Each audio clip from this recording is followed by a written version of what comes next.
what most people know Daniel as is just a beast of media productivity. Daniel is one of the most effective PR people in the entire world. Daniel, the things that you have accomplished is fascinating to me. Daniel never gives himself enough credit, but one of many things that are incredible about Daniel's achievements is he actually has top 10 podcasts in America for both entrepreneurship and for business. And so this conversation that we're going to capture right now is his invitation to me to be on his podcast, A Founder's Story. So I could sing your praises for our entire time, but we have something to talk about, the future of Web3 and AI. So I'm going to go ahead and hand the reins over to you, but I just want everybody to know how much I appreciate you, respect you, honor you, and how excited I am to jump into the Founder's Story podcast.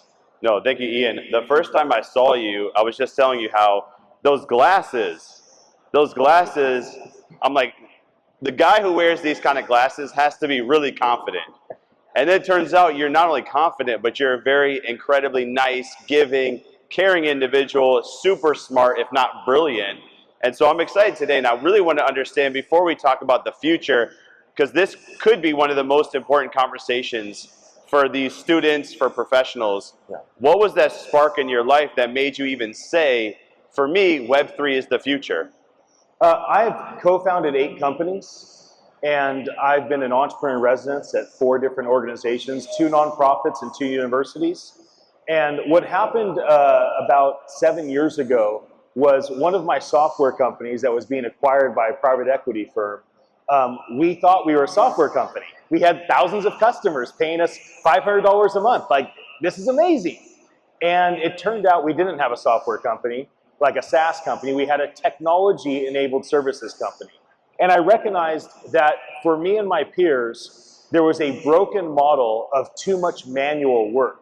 So when I thought about, well, what can I do in the future to ensure that the next software company I build gets acquired for a greater multiple so that my employees get the benefit that they're really hoping for, right? Financial freedom and kind of that legacy.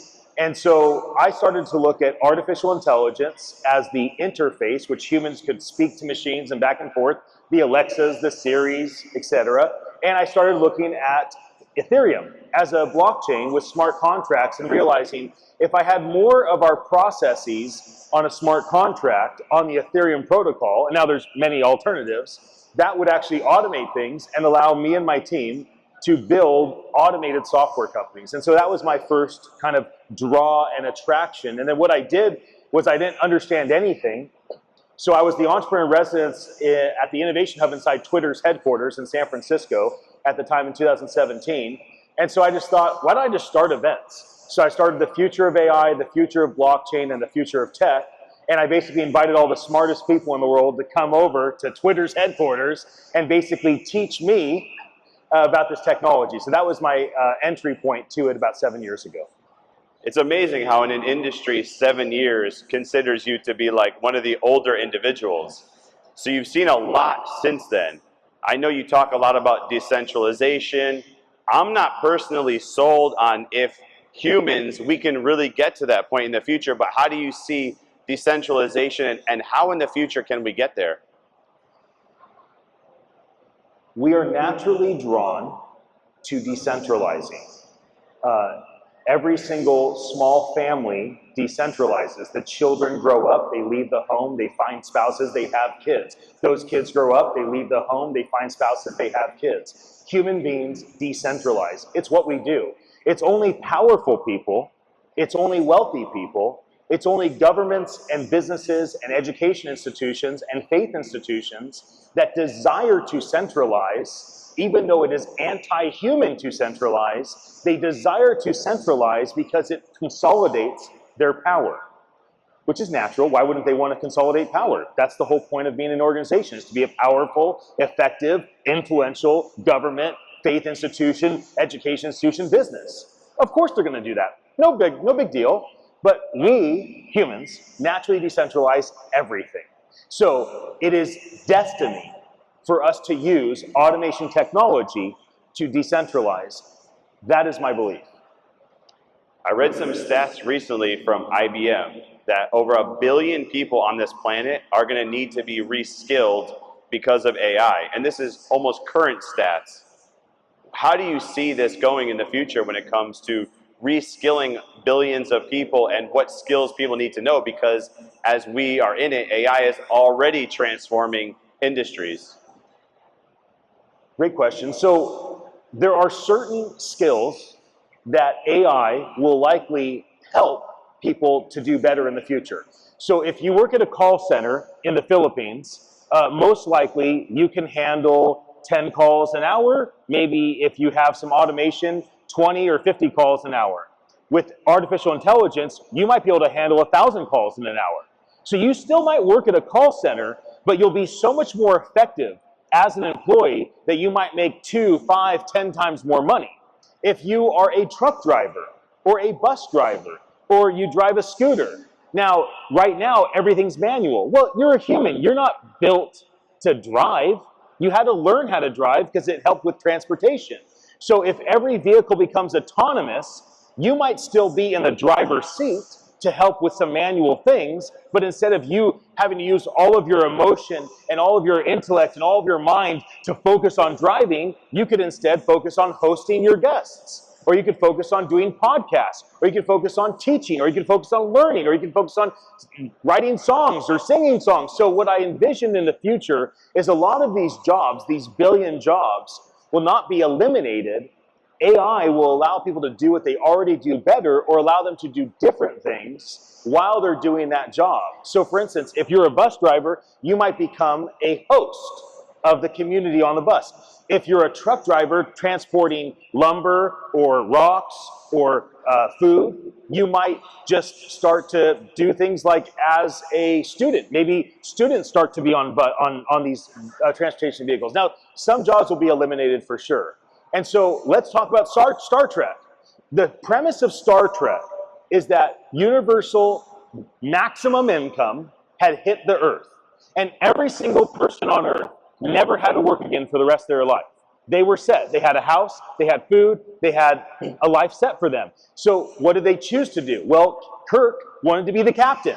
He wanted to be in charge. He wanted to go seek the stars. And the bartender wanted to make drinks. Kirk wasn't better than the bartender.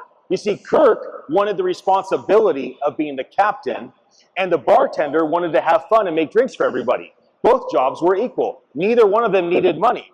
And most likely, all of your children will not have to work for a living. They will choose to take their time to do things that make them feel alive. And most likely, it will be one of these 4 things. They will either promote things, they will create things, they will teach things, or they will learn things as a student. You have the greatest analogies I've ever heard. I mean, if you're Kirk and you're the captain, I'm willing to go to space with you. That's 100%, bro. I hope Kate goes with me. So let's talk about the future of how industries are being impacted with the cross of Web3 and AI. How do you see that transforming industries, or is there a specific industry that you're looking at that's like, wow, when Web3 and AI continue to advance, this is going to be incredible? Some of you are familiar with a parable that was told long ago, and it went something like this. A planter threw seed on the ground, and there was 4 types of soil. There was the rocky soil, the pavement, and the birds came and ate the seed. And then there was the soil that was kind of shallow, and the plant would grow, and then it would be choked out. It would die from the sun. And then there was the thorny soil, and the seed would go in that soil, and it would grow, and the thorns would kind of choke it out, and it was fruitful, but not that fruitful. And then there was the fruitful soil. There was the soil that produced a 10, 30, and 100-fold return on the seed that was planted. In my opinion, AI combined with Web3 is the most fruitful soil for any business or government. And if you use both, you have the highest ROI potential moving forward. And if you only use AI, or if you only use Web3, you might have a fruitful, good ROI, but it will be nothing compared to the good soil of combining those 2 technologies.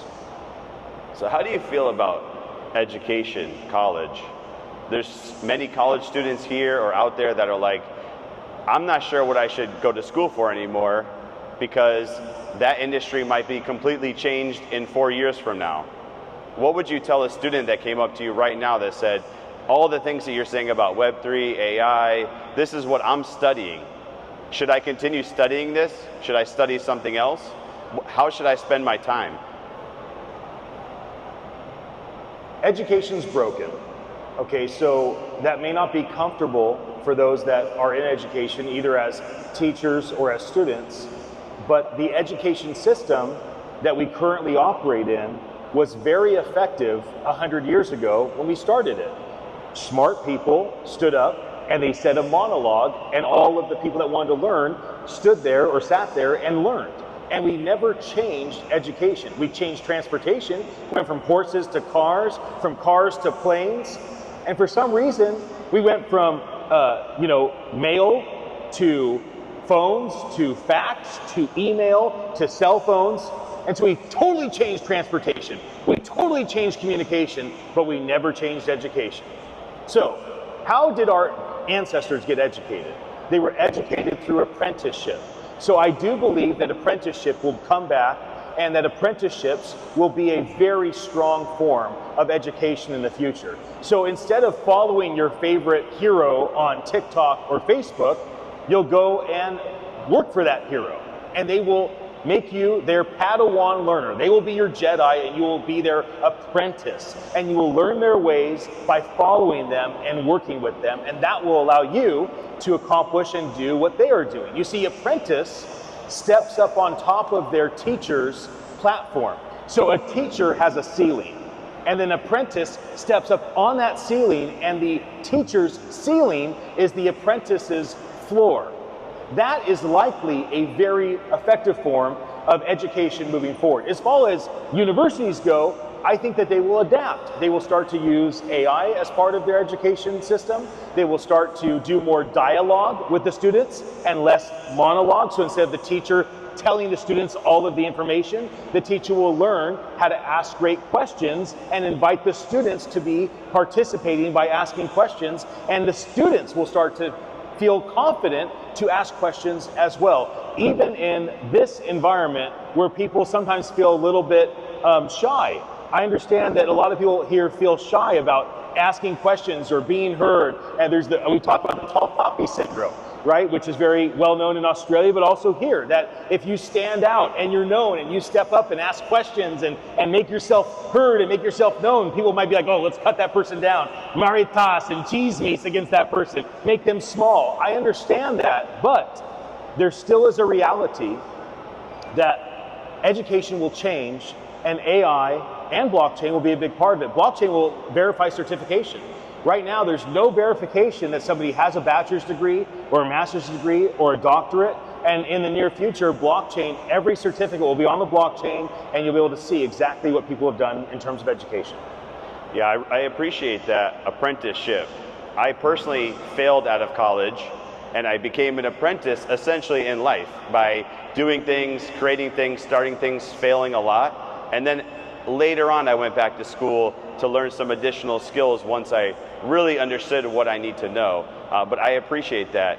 I'm curious, is there something in the future about AI, I think maybe AI more than Web3, that scares you?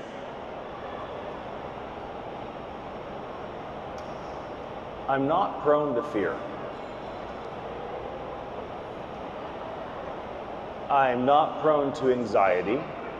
I don't think it helps. I can't imagine that anybody would say to their grandkids, listen, the most helpful thing in my life has been being afraid and anxious. It's really helped me make a lot of money. It's helped me be a good spouse to your grandma. It's helped me be a good husband to your... I just don't think that anxiety and fear are very important emotions to cultivate today. I think anxiety and fear were biologically in us, so we'd run away from animals that were trying to eat us, so that we had the ability to fight to protect our family from other tribes that were coming to try to rape and pillage. I just don't find that fear and anxiety are super helpful. So when I think about what to be anxious of or afraid of, like I have to like conjure up fear. Now, entertainment makes that easy because Terminator is scary and Blade Runner is scary and Altered Carbon and Electric Dreams and Twilight Zone. All these things are pretty scary. So if you watch movies and TV, it's really easy to be afraid. And then if you listen to powerful people constantly telling us about how bad it's going to be, it's really easy to be afraid. But when I sit down by myself and I meditate and I think, like, is that real? I just look at humanity for thousands and thousands and thousands of years. And every single automation thing that we've ever created has ended up benefiting humans. So there's no time where we created something that ended up destroying us. We were convinced that the atomic energy would destroy us. Of course, it caused damage, but we ended up using atomic energy for good. We thought the internet would destroy us. It's ended up helping humans for good. People with horses and carriages thought for sure cars are going to destroy us. And it's not the truth. So people are trained by movies and TV and media to be afraid and anxious, because if you're afraid and anxious, you'll keep watching, because when you feel anxiety, it draws you in. But it's not necessarily a wise thing to do, is to cultivate that fear. So my answer to you is, if I want to be afraid, I'll open my heart to all of the stories that are being told. But otherwise, I just choose to be optimistic. The stories that you tell yourself will radically impact the way that you live. You're going to create the life that you think you're capable of creating. You're going to create a world that you think you're capable of creating. So if you believe that you can create a career, a life, and a world that is benefited by AI and Web3, most likely that will be true. If you believe the opposite, most likely you'll still be wrong, because this is going to be good for humanity. Well, I like that. I mean, I like to live in a life of fear. So I'm always thinking about the lion coming to eat me, which is AI or whatever that is. So I appreciate that. And I was just reading about how they expect in the next few years that every household, or almost every household, is going to have some form of robotics, because it's going to be that cheap and inexpensive. You've really been dialed into the tech scene, what's happening in these industries. What do you see in terms of the future of Web3 and AI that is very specific to the Philippines? I believe that the Philippines is potentially the most benefited country from Web3 and AI in the near future. I believe that countries like America and European countries, they might get a 2x, 5x, 10x impact on their life and their lifestyle. I believe that the impoverished countries, like the 2 billion people that don't have the internet yet, obviously it'll be radically impactful, but they still have to kind of learn these systems. The Filipinos are some of the hardest working, most service-oriented, most integrous, noble people in the world. I believe that Filipinos have been abused by most of the world and been abused by their own people for a long, long time. And I think it's the Filipinos' time. I think this is the time where Filipinos will rise up, and they'll be more than just consumers. They will be those that benefit 50 and 100-fold from this technology. As we wrap up, let me just ask you, Daniel, since you asked all these questions, what are you most optimistic and inspired about the future of these two technologies? Thank you for, well, people don't normally ask me a question, but I appreciate that. You know, I think I would say almost 10 years ago, we really started getting into using AI tools. And maybe 5 years ago, I really dived in intensely more into these tools and seeing how they could positively impact my business. But with the rise of ChatGPT, and now everyone's creating so many different tools, it's amazing. I think the technology has advanced so far beyond what we even think or even know it's capable of. And I've been able to talk to some of the leading experts, from leaders of Google to Microsoft, and the things that they're telling me about what they're already working on and what's already capable is mind-blowing. I am so excited. I know you said something, and other people have said about the fact that we're living here today in this time. It's going to be the most incredible time in the whole span of human beings. because we're never going to see this far advancement in a short span, right? How much happens, like how long did it take to go from, you know, horses to carts to cars to where we are now? It might be a few generations. But the fact that all of us here in one generation are going to see something that we can't even believe for the future that's going to happen excites me. I'm excited by your enthusiasm, and for respect from the next speakers, I think we'll wrap it up there. Daniel, thank you for joining me for this fireside chat and letting me be a part of your incredible Founder Story podcast. Thank you, Ian. Thank you, everyone, for listening.